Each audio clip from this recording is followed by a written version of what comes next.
It was a morning like any other in Robinson, Texas, a small town where everyone knows your name. But on November 9, 2005, something broke the surface of ordinary life and spilled into pure horror. At 6:11 a.m., a woman's voice panicked, urgent, trembling just enough to make your skin crawl, called 911. "My husband is bleeding," she said.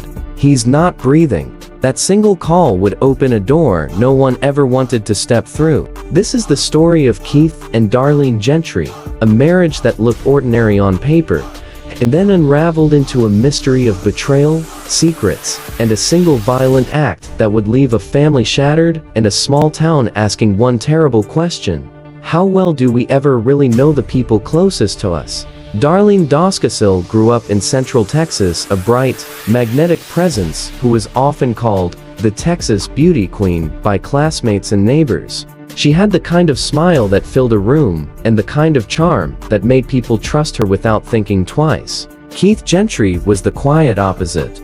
Born in Waco, he worked hard, kept his head down, and loved his family fiercely. Reliable, steady, the kind of man people leaned on when things got rough. They met in college, fell for one another, and after a brief separation, they married in 1999. They moved into a modest house in Robinson right next door to Keith's parents and began to build a life together. By the early 2000s, they seemed to have it all: a stable home, 3 sons, Chase, Cody, and Lil Cade, and 2 parents doing their best in a small town where the neighbors looked out for each other. On paper, it was a slice of Americana. In private, strain was building. Financial pressures crept in. Keith gave up a high-travel job to be home more for his boys. Money tightened.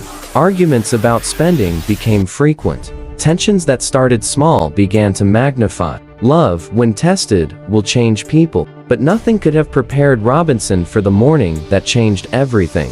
Darlene's 911 call painted a terrifying picture. The back door wide open, Keith gurgling with pink foam at his mouth, guns missing from a cabinet, of violent home invasion, she said.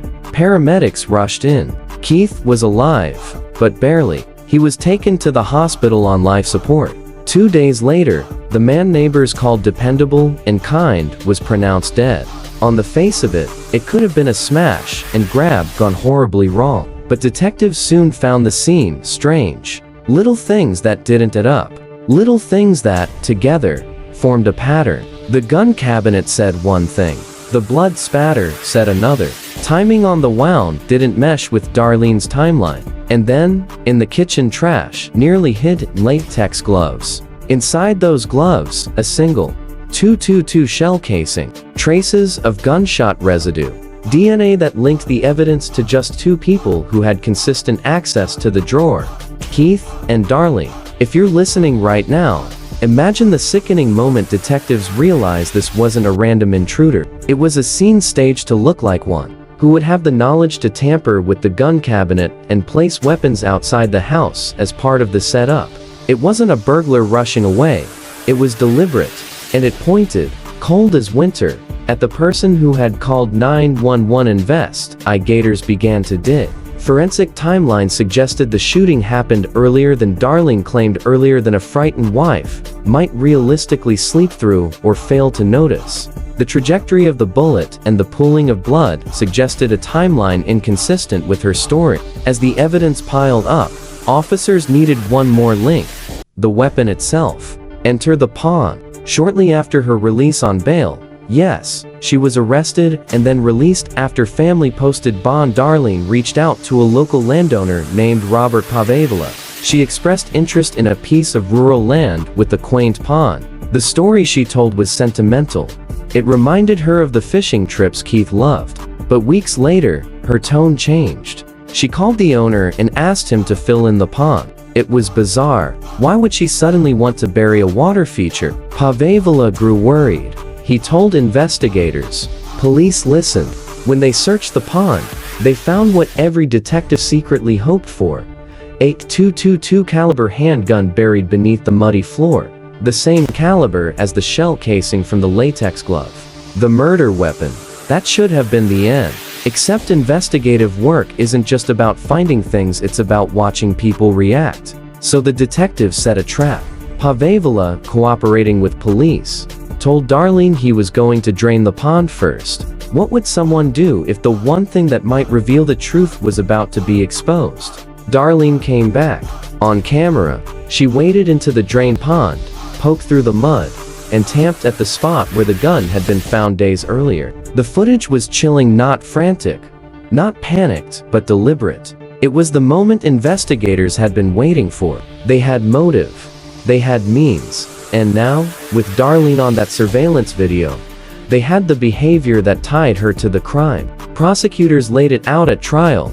Staged burglary, inconsistent timeline, gun recovered from the pond, surveillance footage of a woman returning to the scene. The picture the jury saw was not of a panicked wife, it was of someone who had taken steps to hide what she knew. For months, the courtroom replayed the same images the town had tried to forget. Darlene's defense rested on hopes of doubt. But when her own actions, the gloves, the shell casing, the pond footage were placed under the harsh light of a jury room, the scales tipped. On February 8, 2007, the verdict came down, guilty of first-degree murder. Darlene Gentry was sentenced to 60 years in prison. The courtroom reaction was raw. Family members who once defended her now faced an unwelcome truth. A life insurance policy, hundreds of thousands of dollars, was pointed to as potential motive. The prosecution argued it was one piece of a larger puzzle: resentment, greed, and a desire for a different life. She maintained her innocence. She always has. But the evidence and the sentence stood. Appeals came and went. The Texas Court of Criminal Appeals denied a new trial. Her conviction remains. And what of the children?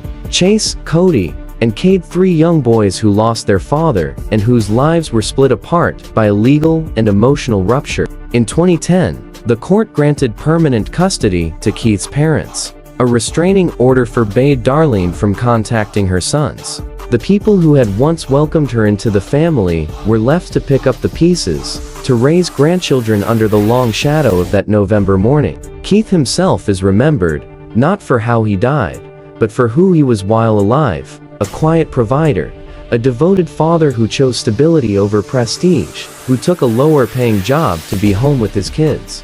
Those who loved him still describe him in that same tone: steady, reliable, kind. And Darlene, she sits in prison. The consequences of that one morning ripple outward still. Relationships severed, childhoods redefined, a town forever marked. So what can we take away from this? First, appearances mislead.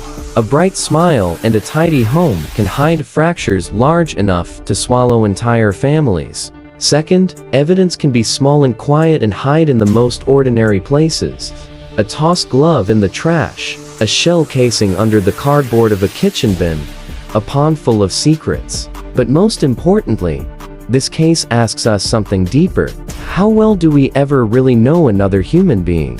How many of us live inside private worlds where the lines between grief, anger, and intent blur? We tell these stories not to shock for spectacle, though shock sells clicks, but to remind ourselves that truth matters. The messy work of law, the patient piecing together of actions and timelines, the surveillance footage and the gloves in the garbage. These are how we get closer to facts when emotions threaten to overwhelm them. If you're watching this, think about the small signals people might ignore: the unexplained purchases, the late-night walks, the sudden requests to bury things. None of these are proof of guilt on their own, but when they add up, they demand a second look. The Gentry case changed lives forever. Keith's family still heals.